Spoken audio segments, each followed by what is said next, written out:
Into all of this, Senator Kevin Cramer, the North Dakota Republican senator, joins us right now. Senator, are you worried when you hear these reports, not only of spikes, obviously, in cases here, but abroad, that this is proving, a nasty thing to get under control, maybe much rougher than we thought?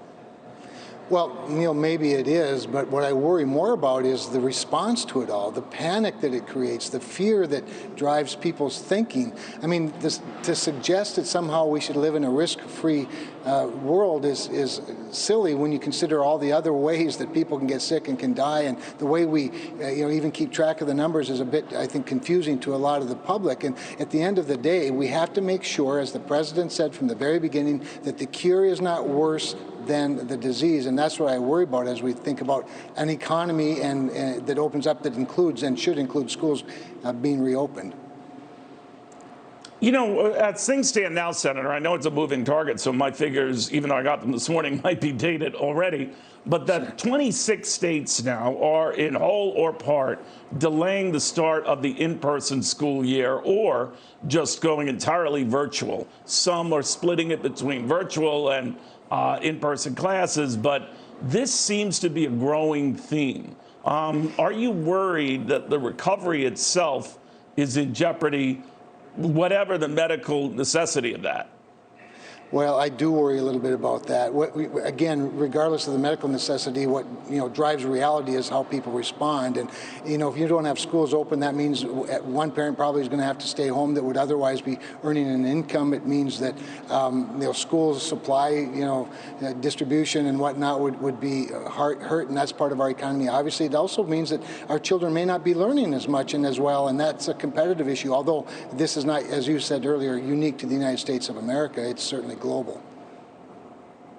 I'm wondering, too, on this stimulus measure that you and your Republican colleagues are working on, is it fair to say that the $600 a week unemployment benefit is going to end? It might be less, but it certainly won't be $600.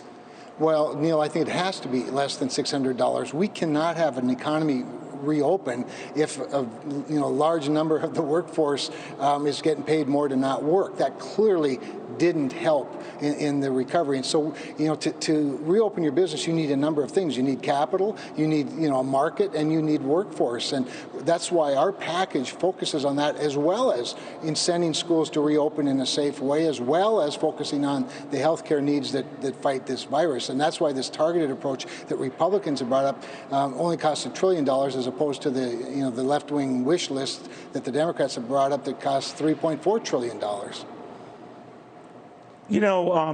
I'm just wondering if there is a delay in reopenings and pushing things back, those same people getting these unemployment benefits will point to you, Senator, and say, well, we're the ones hurting here, and you're acting like these delays aren't happening, and now you're cutting what has been a vital way for us to pay our bills and to avoid, foreclosures at a really bad time. What do you think of that? Well, I think that, we live every day with a certain amount of uncertainty, Neil, but the goal should still be the glory of work and the joy of living, to quote North Dakota's favorite president, Theodore Roosevelt, that we need to both protect people who cannot get a job and cannot work in whatever field they're working in, but at the same time make sure that employers are able to have a workforce that's able and willing to work and not incented not to work. We simply can't have these, either or circumstances, because if that's the case, then Keynes was right all along, and we ought to just, tax everybody to death and redistribute the wealth. And I don't think that that's what America wants to do. We need to have a common sense approach to reopening the economy while keeping people safe, and that includes opening schools in a safe manner. You'd have to get a deal done pretty fast, maybe by the end of this week. Is that doable? Well, I don't know that it's doable by the end of this week, Neil, and certainly right now it looks like we're a long ways apart, and that's why I applaud Leader McConnell for coming up with this tightened-up proposal. The House, I think, leaves at the end of this week for the August recess. It seems they're willing to come back, the following week when we're still in and wrap something up if it's necessary. But as far apart as we are, one of the things that I've noticed about this place is we always do our best work when there's a deadline looming. It only makes sense that as long as the clock is still running, the negotiator is going to try to put points on the board. But we are also driven by the cliffs, the deadlines, the fact that some of these benefits do run out and people really do need help. But we have to find a more modest approach. All right. Only in this day and age, right, Senator, is $1 trillion considered a more modest approach. But the times in which we live, thank you very much for joining us. Good seeing you again.